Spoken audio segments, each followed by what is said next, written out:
This video was created by VinylicPuma of VinylicPumaGaming. What's going on, guys? This is VinylicPuma, and today I want to go over some of the lousiest, most worstest downloadable content produced for Borderlands 2 and Borderlands the pre-sequel.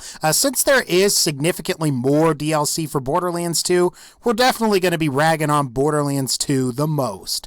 Top 5 worst Borderlands 2 and the pre-sequel DLC, starting now. Number 5. Sir Hammerlock's Big Game Hunt for Borderlands 2. So some people may become upset with me for including this, but just hear me out. I like Hammerlock's Big Game Hunt, and Hammerlock is one of my favorite NPCs from the Borderlands franchise, but I still feel that this is the weakest of the 4 major campaign DLCs for Borderlands 2.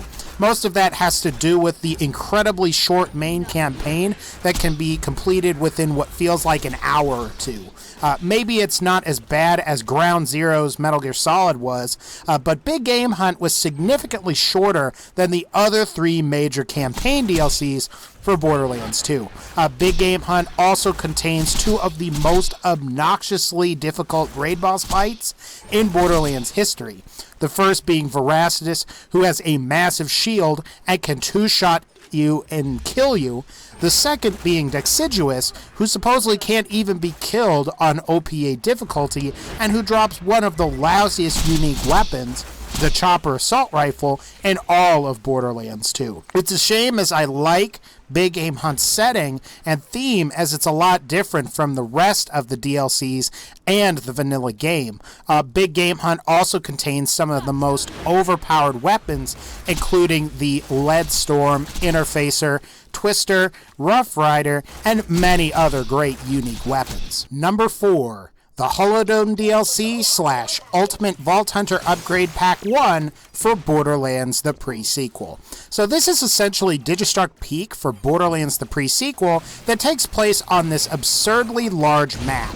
While I prefer a DLC like this to a raid boss fight any day, the rewards for completing the various challenges aren't really worth the effort or skill required.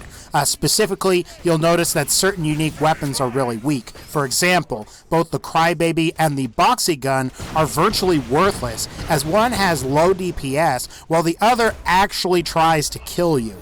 Then there is the Plunkett Sniper Rifle, which is actually inferior to a Jacobs Muck-a-Muck with identical parts. Really, I'd say the only great weapon to come out of the Holodome DLC is probably the Taser Pistol, which is a neat laser pistol that's much better than the Cyber Eagle, as it's automatic and it's very accurate. I think the Holodome DLC, along with some of the bizarre nerfs and a couple of months prior, helped to contribute to the current negative perception that Borderlands the pre-sequel has and can't really seem to shake. Number 3. The Wattle Gobbler Headhunter Pack for Borderlands 2.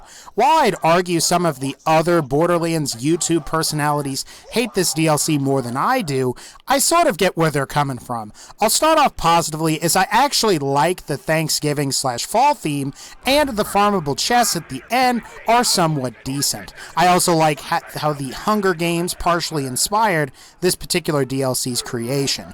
The first problem, though, is like all of the other Headhunter packs, you essentially get no new in-game weapons.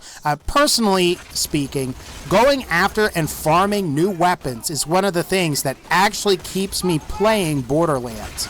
It irritates me that all of the Headhunter packs don't have new weapons, and The other major problem with this DLC is Grandma Torg's side quest mission, which consists of listening to like 20 to 30 minutes of dialogue that would put just about anybody to sleep. Not to mention, it's paired with these intermittent questions where you have to answer the questions correctly or you have to start all over again. I guess it's supposed to replicate the experience of interacting with your older relatives, but the thing is that I'm playing a video game. I'm trying to escape from the boredom and mundane aspects of everyday life. Number 2. Shock Drop Slaughter for Borderlands the Pre-Sequel, and Creature Slaughterdome for Borderlands 2. The reason why both of these DLCs are on the list is not necessarily because of their actual content, but because they are both pre-order DLCs. Like most Day 1 DLCs, this should have been included in the full retail release and not as some arbitrary extra thing you get for pre-ordering. This was something that should have been, and probably at one point was in the full vanilla game, but was cut to serve as pre-order DLC. Now, that all said, the actual content isn't awful, but it's not particularly amazing either. I'd argue that Slaughterdome is the best of the two, as it allows you to acquire the Creamer, which is a pretty nice rocket launcher in Borderlands 2 that also returns in Borderlands the Pre-Sequel. That being said, you could have just used a save editor to get it both at the time, and you still can currently. The Haymaker, on the other hand, is the reward for completing Shock Drop Slaughter, and it's kind of meh in comparison to the Creamer. You have to incur a status effect and hope you're close enough to an enemy to melee them to pass the status effect you've got onto them. This can also be obtained without the DLC by using Gibbed Save Editor. Number 1. Borderlands 2's Ultimate Vault Hunter Upgrade Pack, Number 1. This choice will be somewhat controversial for most people, but I think this DLC, along with the Ultimate Vault Hunter mode update, is responsible for one of the first of many quellings of the Borderlands player base. Aside from the fact that many of the new pearlescent guns were awful, the first Ultimate Vault Hunter Upgrade Pack DLC effectively forced you to play Ultimate Vault Hunter mode, which is still an insane difficulty spike for most people. Most regular enemies' health bars are increased by 4 times, and their health meters constantly regenerate even while they aren't taking damage, and actually are taking damage. At higher levels, this health regeneration is so high that certain weapons don't deal enough damage per second to actually counteract this health regeneration. I remember playing Borderlands 2 when this came out and being stunned at just how difficult the game became and how the once vast pool of viable weapons got considerably smaller and became mostly restricted to basically legendaries, some uniques, and some non-unique weapons of purple rarity. However, to Gearbox and 2K Australia's credit, they did fix the insane game balance from Borderlands 2 in Borderlands the Pre-Sequel, as the balance in Ultimate Vault Hunter mode for Borderlands the Pre-Sequel is much better. Anyway guys, that's going to pretty much wrap up this particular video. If you like this video, please be sure to leave a like, and let me know what other Borderlands videos you want to see.